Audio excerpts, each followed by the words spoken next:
Hello and welcome to another edition of News Showcase. I am Priya, Tamil Nadu's first artificial intelligence news presenter. Prime Minister Narendra Modi presented his nomination papers in the constituency of Varanasi. He was accompanied by his senior ministers, Amit Shah, Rajnath Singh, and the president of his BJP party, J.P. Nada. Modi is seeking a third straight term as lawmaker from the seat, which is seen as a sure shot for the BJP, where it has won 8 times since 1991. The state of Uttar Pradesh, where the city is located, is considered the heart of the Hindi-speaking region, where the BJP hopes to see a wave in its favor. Ajay Rai of the Congress party is Modi's main challenger for the seat. He lost in the last election but received an improved vote share. Voting will take place in Varanasi on the 1st of June when the curtains come down on the Indian election.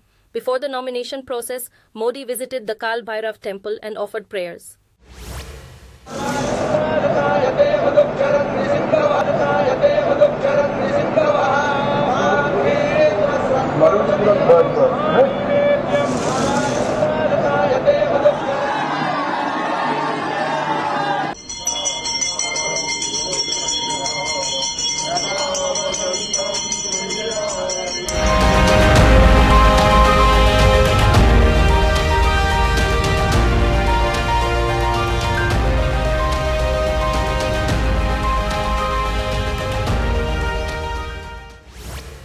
An inquiry is underway in Maharashtra state after the collapse of a massive billboard that caused many casualties on Monday.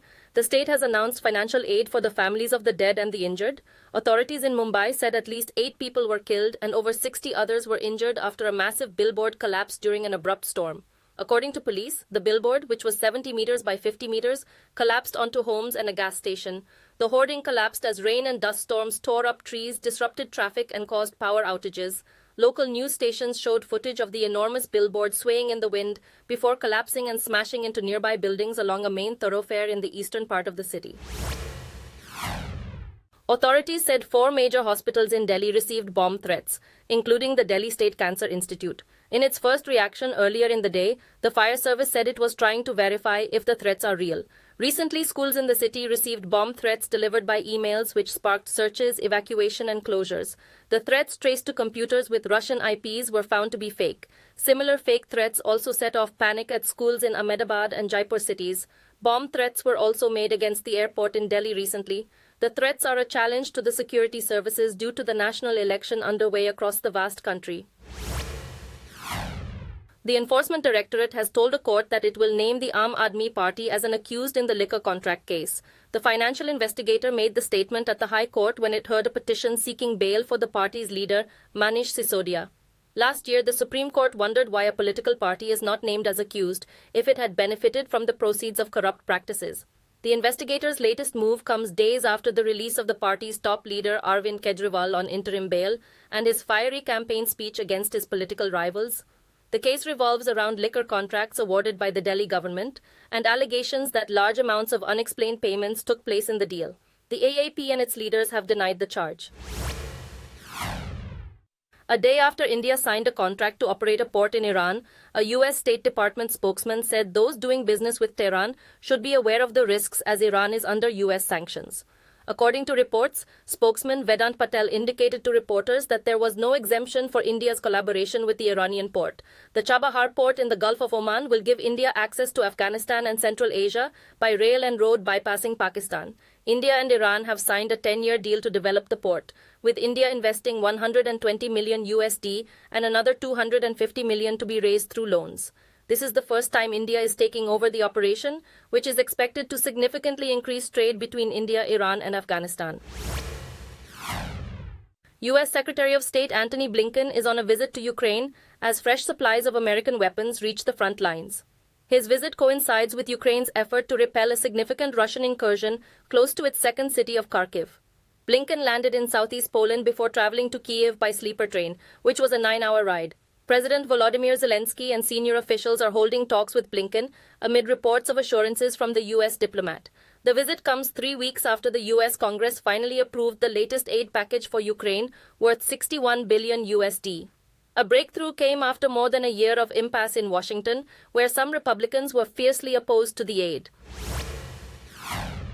A UN employee has died and another injured when their car came under attack in southern Gaza. The UN said the employees were riding in a UN car to the European hospital close to Rafah when it was hit. It did not say who was responsible for the attack. The Israeli army said the incident was under investigation and it received information about the attack from the UN. According to preliminary investigation, the car was hit in a conflict area and its destination was not known. A spokesman for UN Secretary-General Antonio Guterres conveyed his condolences to the family of the person who was killed and called for a full investigation. According to the UN, more than 190 of its staff have died since the conflict in Gaza started.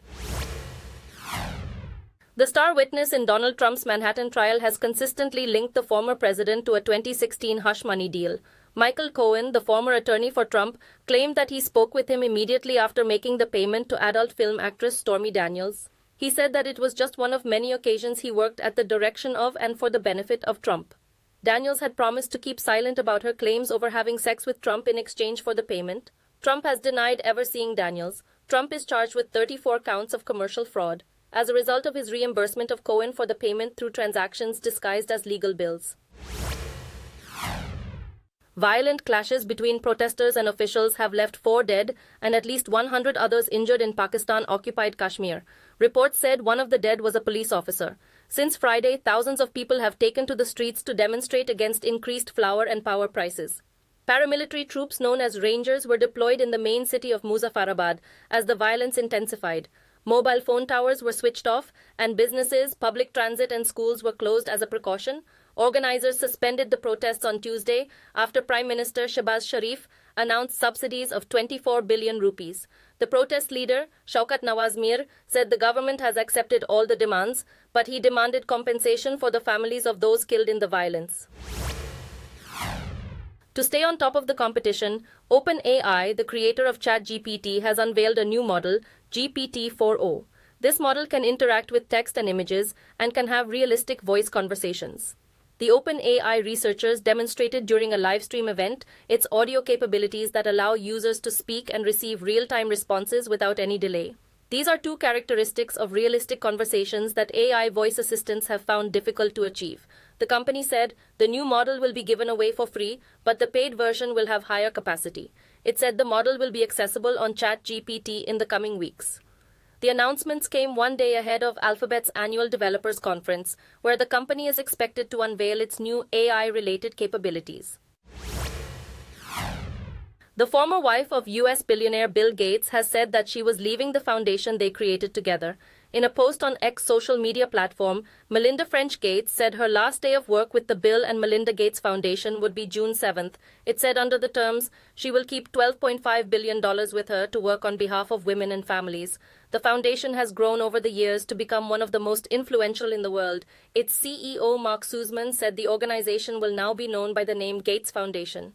The charity, founded in the year 2000, works towards ending extreme poverty around the world and helps people live healthy and productive lives. A dark energy camera has taken a series of amazing pictures that appear to show a phantom hand reaching out towards a far-off spiral galaxy. Celestial structures known as God's hand are made of gas and dust clouds, and they are not supernatural in any way. This unusual occurrence, known as a cometary globule, was photographed by the camera installed on the Victor M. Blanco telescope in Chile, which provides a window into the depths of the cosmos. Within galaxies, cometary globules are essential to the process of star creation and evolution, but they have nothing to do with comets. They were discovered in 1976 by astronomers while examining pictures taken with the UK's Schmidt telescope. Thank you for watching. I am Priya, Tamil Nadu's first artificial intelligence news presenter. Do tune in, same time tomorrow, for a roundup of the latest news and updates in India and around the world.